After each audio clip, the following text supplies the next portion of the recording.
আমার বাংলাদেশে একদল জিকির করে, যারা সাজ্জাদ ভাই তারপর মুজাহিদ সহ যারা ফেসবুক ইউটিউব চালায়, এই আমার যে ক্যামেরাম্যান ভাই আছেন, আপনারা যারা ইউটিউব চালান তারা ফোনে গিয়ে সার্চ করে দেখবেন সুরেশ্বর দরবার, এইটা সার্চ করলেই দেখবেন আমার বাংলাদেশের শরীয়তপুর জেলার একটা পীরের দরবার ভেসে উঠবে। ওই জায়গার একদল লোক গান গায়, কয় মন চলেছে সুরেশ্বর, কিসের বাড়ি কিসের ঘর, মন চলেছে সুরেশ্বর, কিসের বাড়ি কিসের ঘর, আইসি ল্যাংটা যাবি ল্যাংটা, ল্যাংটা শুদ্ধা জিকির কর। নাউজুবিল্লাহ, আরো জোরে বলেন নাউজুবিল্লাহ। তাহলে ওনারা ল্যাংটা হয়ে আসছে, ল্যাংটা শুদ্ধা যাবে বলে ল্যাংটা বাবার দরবারে ল্যাংটা হয়ে জিকির করে। না না, ইসলাম এই ধরনের তামাশার ইবাদতের সুযোগ দেয় নাই। আমার ভাইরা, জিকির করতে হবে, আল্লাহকে স্মরণ করতে হবে, ইবাদত করতে হবে। কিভাবে করবেন সেটার শিক্ষা আমার নবী দিয়েছেন। আল্লাহর নবী নিজেই বলে গিয়েছেন, লান তাদিল্লু মা তামাসসাকতুম বিহিমা কিতাবাল্লাহ ওয়া সুন্নাত নবী। আমার উম্মতরা শোনো, আমি দুনিয়া থেকে বেরিয়ে, আমি দুনিয়া থেকে ওফাতপ্রাপ্ত হওয়ার পরে তোমরা যদি আল্লাহর কোরআনকে আর আমি নবীর আদর্শকে সুন্নাতকে আঁকড়ে ধরতে পারো, তাহলে আমি নবী বলে গেলাম, কোনোদিন তোমাদেরকে কেউ পথচ্যুত করতে পারবে না। সম্মানিত হাজিরিন, আমার এক নাম্বার গুণাবলী হলো ইদা যিকিরাল্লাহ, আল্লাহর নাম যখন জিকির করা হবে, ওয়াজিলাত কুলুবুহুম, ওদের অন্তরটা আল্লাহ পাকের ভয়ে প্রকম্পিত হবে। 2 নম্বর গুণাবলী হলো ওয়া ইদা তুলিয়াত আলাইহিম আয়াতুহু যাদাতুহুম ঈমানা। আর জোরে বলো আল্লাহু আকবার। আল্লাহ পাক ডাক দিয়ে কয়, ও দুনিয়ার মানুষ, ঈমানদারের 2 নম্বর কোয়ালিটি হলো ওয়া ইদা তুলিয়াত আলাইহিম আয়াতুহু যাদাতুহুম ঈমানা। আল্লাহর কোরআন থেকে ওয়াজ হবে যত, ঈমানদারের কোয়ালিটি হলো ওয়াজ শুনবে যত, আমার আল্লাহ বলছেন তাদের ঈমানি জজবা আরো বাড়বে তত। কোরআনের ওয়াজ শুনবেন যত, ঈমান বাড়বে তত। কোরআন শুনে যদি মজা লাগে, বুঝতে হবে ঈমান বাড়তেছে। কোরআনের মাহফিলে এসে যদি মন ভালো হয়ে যায়, কোরআনের ওয়াজ শোনার সাথে সাথে যদি মন ভালো হয়ে যায়, বোঝা যাবে ঈমান বাড়তেছে। আর কোরআনের ওয়াজ শোনার পরে যদি মনটা খারাপ হয়ে যায়, বুঝতে হবে ঈমান কমে গেছে। অনেকে প্রশ্ন করতে পারেন, হুজুর এই ঈমানটা কমে গেছে সেটা কি করে বুঝবো? ঈমান কমে যাওয়ার একটা কাহিনী হলো, ঈমান কমে যাওয়ার একটা পদ্ধতি হলো, ঈমান কমতেছে না বাড়তেছে এটা বোঝার একটা কাহিনী হলো, এই কোরআনের ভিতরে আমার আল্লাহ বলেছেন সুদ খাইও না, সুদ খাওয়া হারাম। সুদ খাওয়া কি? আরো জোরে বলেন। আপনাদের দিকে কি সুন্নাতে মুআক্কাদা নফল নাকি? তাহলে সবাই একসাথে বলেন, সুদ খাওয়া কি? সুদ খাওয়া হারাম। এবার ঈমান বাড়তেছে না কমতেছে তখনই বোঝা যাবে যখন কোরআন দিয়ে ইমাম সাহেব মসজিদের মেম্বারে বসে বলবে, আপনি মসজিদের জমিদাতা হন আর ব্যবসায়ী হন আর হলো সভাপতি হন, সেক্রেটারি, ক্যাশিয়ার, বড় মুসল্লি যাই হন না কেন, সুদ খাওয়া হারাম, সুদ খাওয়া যাবে না। এই ওয়াজ করার সাথে সাথে কেউ যদি মনে মনে বলে পরের বছর এই বক্তা আর চলবে না, পরের মাসে এই ইমাম আর রাখা যাবে না, বুঝতে হবে লোকটার ঈমান কমতেছে, ঈমানদার না। কিন্তু ওই ব্যক্তি ঈমানদার হবে যখন বলা হবে সুদ খাওয়া হারাম, যৌতুক খাওয়া হারাম, বেপরদায় থাকা হারাম, বেনামাজি হওয়া যাবে না। এ কথা বলার পরে কোন ঈমানদার ব্যক্তি যদি মনে করে, হ্যাঁ হুজুর আপনি ঠিক বলেছেন, আল্লাহর কথাই ঠিক, এতদিন ভুল করেছি আর ভুল করব না, এটা মনে করে কেউ যদি কোরআনের সেই কথাকে মেনে নেয়, তাহলে বুঝতে হবে লোকটা ঈমানদার। আর যদি কেউ ঠিক মতো না মেনে হুজুরের দিকে চোখ বড় বড় করে তাকায়, আমার ভাইয়েরা বুঝতে হবে তার ঈমান বাড়তেছে না, কমে যাচ্ছে। কারণ হলো সুদারু এই সমাজে, সুদ খাওয়া লোক এই সমাজে কালিয়াগঞ্জে আছে না নাই? আর জোরে বলেন আছে না নাই? সুদখোরের জানাজা পড়তে যাব না এইরকম বলে যদি এখন আমি সবাইরে হাত তুলে বলি সুদখোর ব্যক্তি মারা গেলে তার জানাজায় যাব না, তাহলে যে ব্যক্তি সুদখোর এখানে বসে আছে তার কি এই ওয়াজ ভালো লাগবে? আরো জোরে বলেন ভালো লাগবে? যার বউ যার মেয়েকে পর্দা শিখায় নাই, যে ব্যক্তি নিজে নামাজ পড়ে না, মদ গাঁজার সাথে লেপ্টে থাকে, ঘুষ খায়, সেই ওয়াজ যদি করি তাহলে ওই লোকের কি ওয়াজ আর ভালো লাগবে? আর জোরে বলেন ভালো লাগবে? লাগবে না। এই কারণে আল্লাহ বলছেন ঈমানদারের দ্বিতীয় কোয়ালিটি হলো ওয়া ইযা তুলিয়াত আলাইহিম আয়াতুহু, যখন কোরআন দিয়ে তোমাদের সামনে ওয়াজ করা হবে, যাদাতুহুম ঈমানা, ঈমানি শক্তিটা বেড়ে যাবে। আমার ভাইরা, তাহলে আপনাদের ঈমানি শক্তি বাড়তেছে না কমতেছে? কার কার বাড়তেছে? পুরুষ ভাইরা দুই হাত ধরে আল্লাহকে দেখান। যাদের ঈমান বাড়তেছে তারা শুধু আল্লাহকে দেখেন। নারায়ে তাকবীর, দুই হাত ধরেন।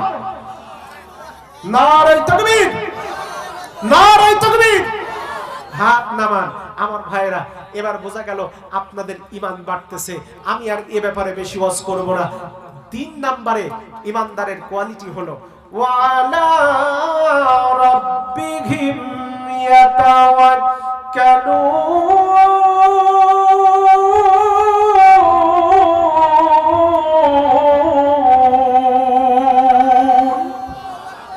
আল্লাহু আকবারের আওয়াজ এখনো পছন্দ হইল না? আবার সুন্দর করে একটা টান দেব, যদিও গলা ভাঙ্গার পরে সাউন্ডটা ভালো হয়েছে, এখন আর কাজ হবে না। তারপরেও আল্লাহু আকবার এমন ভাবে বলতে হবে রাস্তার জনগণ মনে করবে এখানে ঠাড়া পড়িয়েছে। ওয়ালা রাব্বিহিম ইয়াতাওয়াক্কালুন।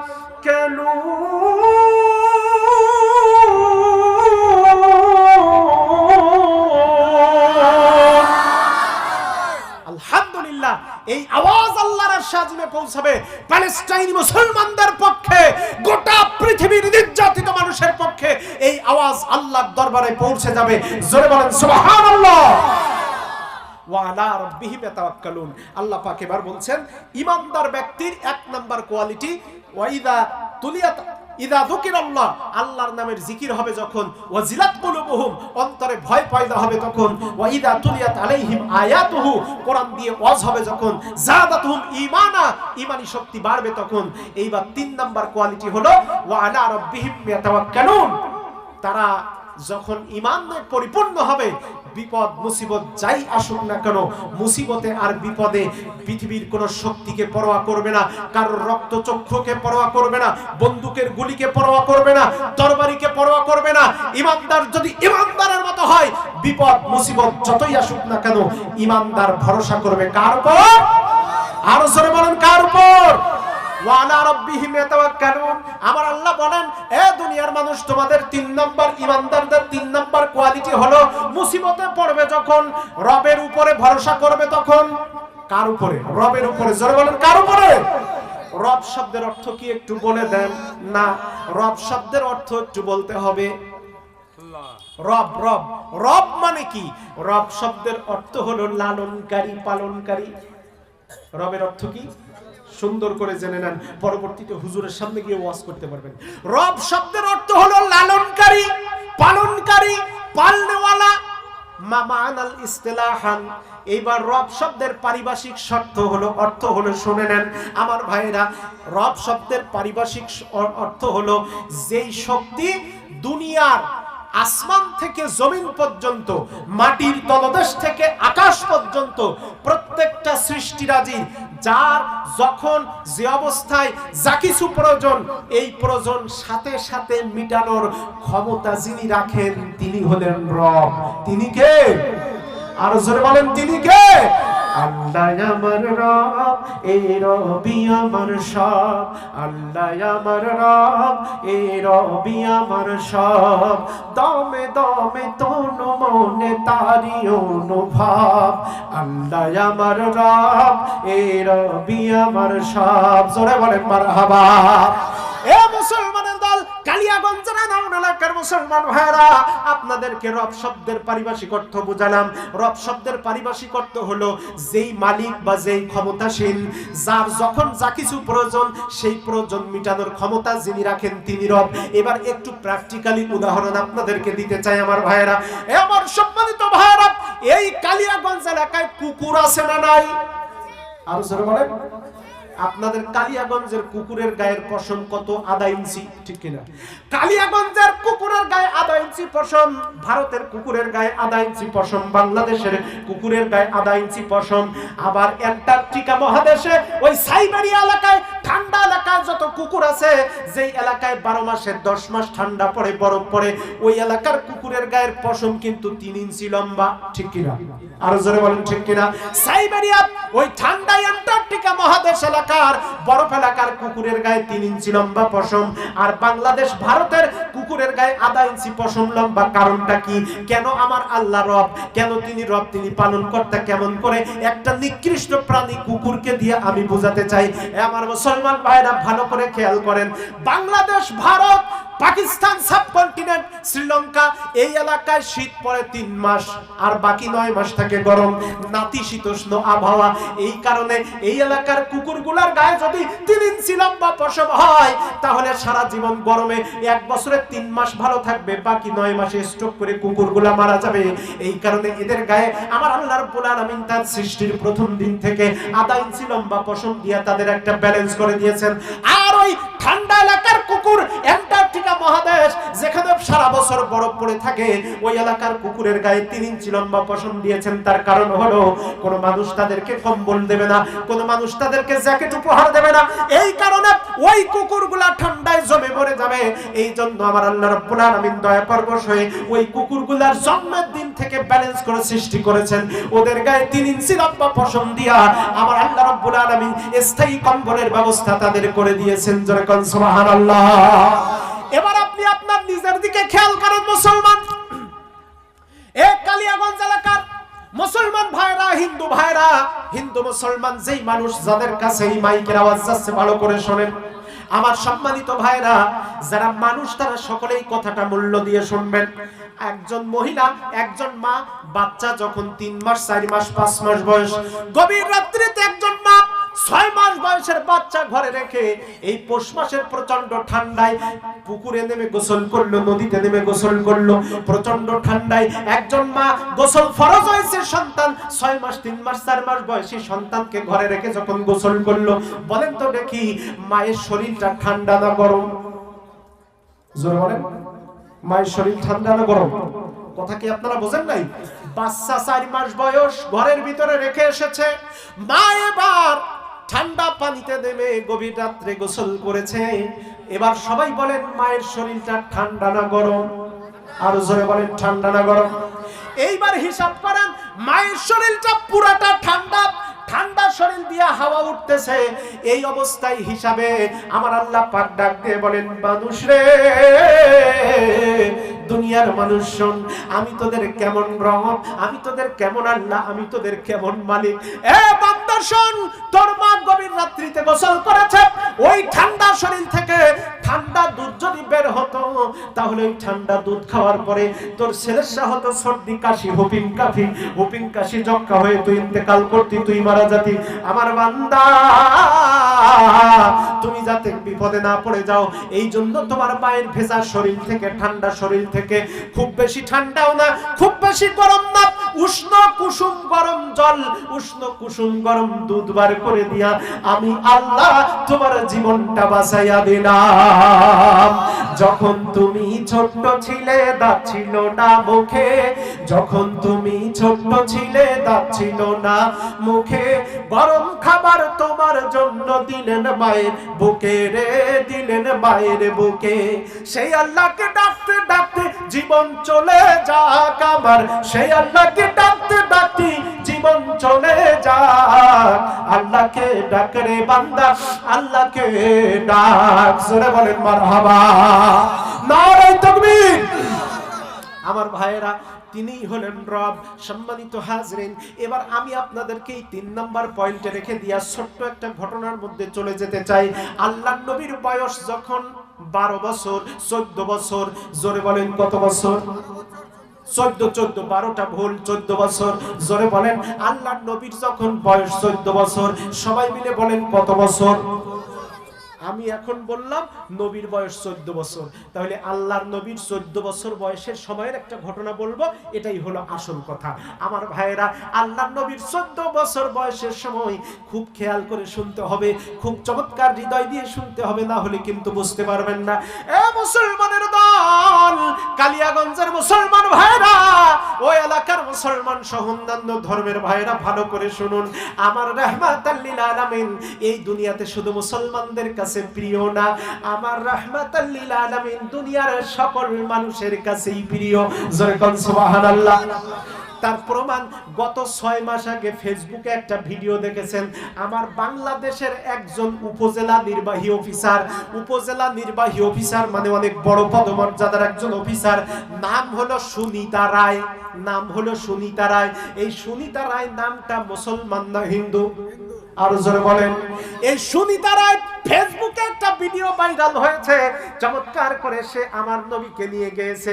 ত্রিভুবনের প্রিয় মোহাম্মদ এলো রে দুনিয়ায়, আয় রে সাগর আকাশ বাতাস দেখবি যদি, আয় রে সাগর আকাশ বাতাস দেখবি যদি, আয়। জোরে বলেন মারহাবা। সম্মানিত হাজিরিন, আমার আল্লাহর নবীজির নামটাই এত একটা মধুময় পৃথিবীতে, এই নামের চাইতে মজা অন্য কোন নামে আছে নাকি ভাই?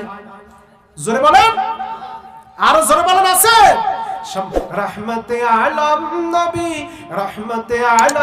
নবী জানে দো জাহান, সাহাবীরা আতর বানায় ওই নবীজির ঘাম, সাহাবীরা আতর বানায় ওই নবীজির ঘাম। রহমতে আলম নবী জানে দো জাহান, সাহাবীরা আতর বানায় ওই নবীজির ঘাম, সাহাবীরা আতর বানায় ওই নবীজির ঘাম। জোরে বলেন মারহাবা, আরো জোরে বলেন মারহাবা।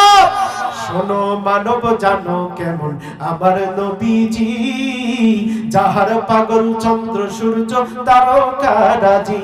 শোনো মানব জানো কেমন আমার নবীজি, যাহার পাগল চন্দ্র সূর্য তারকারাজি রে তারকারাজি। তোমরা আরো শুনবানি সুন্দর কাহিনী, আরো শুনবানি সুন্দর কাহিনী, জান্নাতেরই রুমে রুমে লেখা নবীর নাম, জান্নাতেরই রুমে রুমে লেখা নবীর নাম। জোরে বলেন মারহাবা, আরো জোরে বলেন মারহাবা। তাহলে এবার অ্যাটেনশন প্লিজ, আমার আলোচনা এবার জমে এসেছে। সম্মানিত হাজিরিন, মাইক থাকুক আর না থাকুক আলোচনা চলবে। আমার বিশ্ব নবী সাল্লাল্লাহু আলাইহি সাল্লামের বয়স যখন 14 বছর, একটু চিল্লায় বলেন কত বছর? 14 বছর বয়সের সময় আল্লাহর নবী তার চাচা আবু তালিবের সাথে ব্যবসা করার জন্য মক্কা থেকে সিরিয়ায় যাচ্ছেন।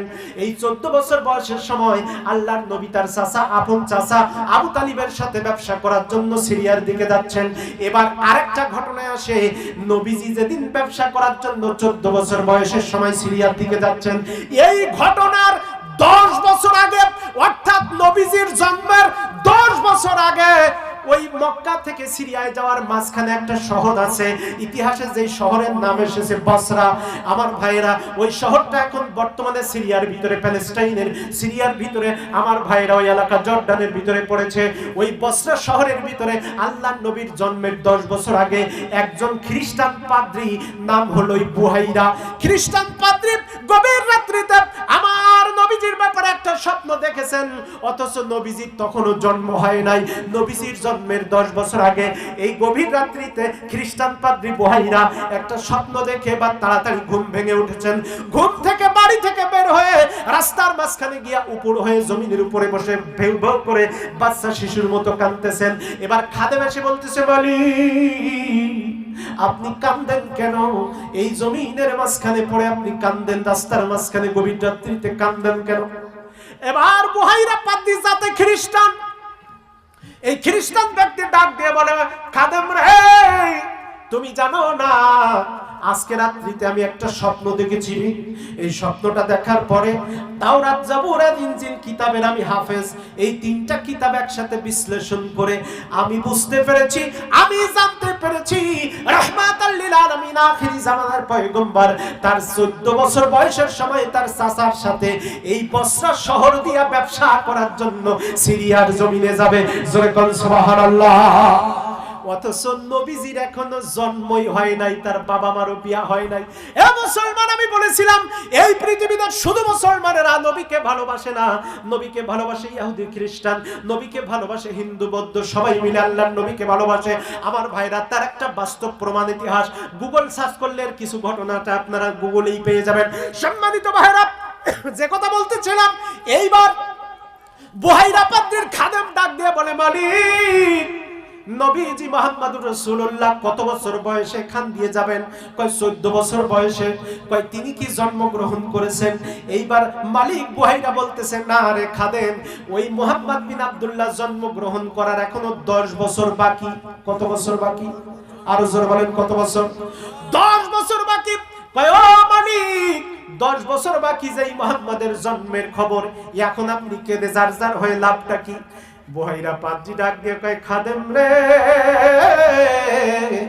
মনের কষ্ট তোরে বুঝাইতে পারবো না।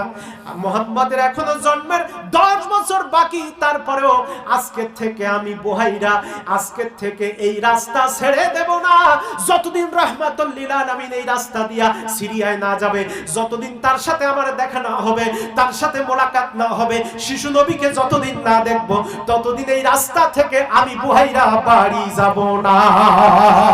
যেরকম সুবহানাল্লাহ। খাদেম বলে, আপনি কি পাগল হয়ে গেছেন? কেন? এখনো মোহাম্মদ জন্মগ্রহণ করতে 10 বছর বাকি, আর মোহাম্মদ তার 14 বছর বয়সের সময় যাবে। এই 24টা বছর আপনি রাস্তায় কি বসে থাকবেন? কেমনে সম্ভব এটা? বুহাইরা পাদ্রী আস্তে করে বলেন, খাদেম রে, আমার টাকা পয়সার কোনো অভাব নাই, আমার যত টাকা পয়সা আছে এক জায়গায় কর, এই রাস্তার মাঝখানে আমার জন্য একটা মন্দির তৈরি করে দে, একটা প্যাগোডা তৈরি করে দে, আর আমার প্যাগোডার কাছে একটা সুন্দর করে লঙ্গরখানা তৈরি করে দে, একটা হোটেলখানা তৈরি করে দে। এ খাদেম রে, তোর কাছে আমার মনের কথা ব্যক্ত করলাম, শোনো রে, এখনো 24 বছর পরে এই রাস্তা দিয়ে মুহাম্মদ বিন আব্দুল্লাহ আসবে। ওই 24টা বছর আমি বুহাইরা এইখানে বসে থাকবো, আর মক্কা থেকে যত লোক ব্যবসা করতে সিরিয়ায় যাবে রে, সব লোকগুলিকে এক জায়গায় করে প্রতিদিন আমি দাওয়াত খেতে খাওয়াইতে থাকবো, টাকা নেব না, আর তাদের ভেতরে 24 বছর ধরে খুঁজতে থাকবো, যতদিন পর্যন্ত মুহাম্মদ বিন আব্দুল্লাহরে খুঁজে না পাবো, আমি খাদেম ততদিন এই কান থেকে বাড়ি যাব না। জোরে বলেন সুবহানাল্লাহ। এভাবে করে 10 বছর পার হয়ে গেল। এবার আমার ভাইরা, সম্মানিত হাজরিন, ওই রাস্তার মাঝখানে মন্দির তৈরি করে, প্যাগোডা তৈরি করে, ওখানে বসে আল্লাহর ইবাদত করেন, সৃষ্টিকর্তার ইবাদত করেন। আর যত লোক মক্কা থেকে ব্যবসার জন্য মদিনায় যায়, তাদের দিকে তাকায় থাকেন, দেখেন তাদের ভিতরে মুহাম্মদ বিন আব্দুল্লাহর মতো চেহারা কিতাবে যেমন এসেছে তেমন কোন চেহারা আসে কিনা। এভাবে করে করে 10 বছর পার হয়ে গেল। এবার আমার নবী জন্মগ্রহণ করলেন। এরপরে নবীজি 14 বছর বয়সের সময় আজকে ব্যবসা করতে যাচ্ছেন। তাহলে এদিকে নবীজির বয়স 14 বছর, আর ওদিকে আগে ছিল 10 বছর, মোট এবার কত বছর? সবাই বলেন, কত বছর? 24 বছর বয়স। পুরা 24টা বছর একজন ইহুদি, একজন খ্রিস্টান ব্যক্তির নাম হলো বুহাইরা। আমার নবীর ভালোবাসায় রে, আল্লাহর নবীর ভালোবাসায় রাস্তার মাঝখানে 24টা বছর একজন খ্রিস্টান ব্যক্তি কাটিয়ে দিয়েছে। মুসলমান 24টা মিনিট কোরআনের মাহফিলে মসজিদের ভিতরে গিয়ে বসার সময় পায় না। এ মুসলমানের দল, নবীর ভালোবাসা কত মারাত্মক! হযরত আবু বকর রাদিয়াল্লাহু তাআলা আনহু যেদিন বিশ্ব নবীকে সাথে করে নিয়ে হিজরতে যাবে, হিজরতে যাওয়ার দিন একটা পাহাড়িয়া গুহার ভিতরে প্রবেশ করলেন। পাহাড়িয়া গুহার ভিতরে প্রবেশ করে আবু বকর রাদিয়াল্লাহু তাআলা আনহু ডাক দিয়ে বলেন, নবীজি, ওই যে সুরাকা ইবনে নাওফ, সুরাকা আসতেছে, কাফেরদের নেতা, আমাদেরকে ধরে নিয়ে যাবে, ইন্তেকাল করে দেবে, মেরে দেবে। বিশ্ব নবী আমার বললেন, আবু বকর চিন্তা করো না, আমি নবী যেখানে তোমার সাথে আছি আর তুমি আমার সাথে আছো, এই দুইজনের সাথে আমাদের আল্লাহ রয়েছেন, আর কারোর দরকার নেই। এই বলে পাহাড়ের গুহার ভিতরে আমার ভাইরা, বিশ্ব নবী বললেন, আবু বকর আমি একটু আরাম করব। বিশ্ব নবী আরাম করার জন্য শুয়ে গেছেন। আবু বকর রাদিয়াল্লাহু তাআলা তাড়াতাড়ি করে এসে আল্লাহর নবীজির মাথা মোবারকটা তার উরুর উপরে তুলে নিয়ে বললেন, নবীজি যতক্ষণ পর্যন্ত আপনার ঘুম না ভাঙবে ততক্ষণ আমি আপনাকে ডিস্টার্ব করব না। এই পাহাড়িয়ার ভিতরে, পাহাড়ের গুহার ভিতরে কিছুক্ষণ যখন পার হয়ে গেল, ওই পাহাড়িয়া গুহার ভিতরে অনেক বিষাক্ত সাপ ছিল। আল্লাহর নবীজির সাহাবী আবু বকর রাদিয়াল্লাহু তাআলা বুঝতে পারলেন এখানে বিষাক্ত সাপ থাকতে পারে। আবু বকর তার শরীরের পোশাক ছিঁড়ে ছিঁড়ে আর মাটি মিশ্রিত করে আশেপাশের যত গর্ত ছিল গর্তগুলি সব পূরণ করে দিলেন। একটা গর্ত মাত্র বাকি রয়ে গেল। আবু বকর ভাবলেন এই একটা গর্ত আর কি হবে। কিছুক্ষণ পর আবু বকর রাদিয়াল্লাহু তাআলা দেখলেন, আবু বকর রাদিয়াল্লাহু তাআলা দেখলেন গর্তের ভিতর থেকে একটা সাপ যেন মাথা উঁচু করে দিচ্ছে। যেই না দেখলেন একটা সাপ মাথা উঁচু করে দিচ্ছে, আবু বকর চিন্তা করলেন আমি সাপটাকে মারার জন্য যদি এখন উঠে যাই অথবা ভয় পেয়ে যদি আমি এখান থেকে উঠে যাই, আমার রহমতের নবীজির ঘুমে ডিস্টার্ব হবে, আমি আবু বকর সেটা পারবো না। আবু বকর রাদিয়াল্লাহু তাআলা তাড়াতাড়ি করে পাটা নিয়ে ওই গর্তের মুখে যখন দিলেন, সাপটা বের হওয়ার জন্য কয়েকবার চেষ্টা করেছে। সাপের উদ্দেশ্য হয়তোবা নবীজির সাথে সাক্ষাৎ করা। আমার ভাইরা সাপটা কয়েকবার চেষ্টা করে যখন সফল হতে পারল না, এবার তার বিষ দাঁত দিয়া আবু বকর রাদিয়াল্লাহু তাআলা আনহুর পায়ের উপরে যখন দংশন করে দিল, কামড় বসিয়ে দিল। পাহাড়িয়া বিষাক্ত সাপের তীব্র বিষের যন্ত্রণায় আবু বকর রাদিয়াল্লাহু তাআলা আনহুর চোখ দুটি লাল হয়ে ফোঁটায় ফোঁটায় পানি গড়িয়ে পড়ে। আবু বকর রাদিয়াল্লাহু তাআলা আনহু যন্ত্রণা সহ্য না করতে পেরে চোখ দুইটা দিয়া ফোঁটায় ফোঁটায় পানি গড়িয়ে জমিনে পড়তেছে।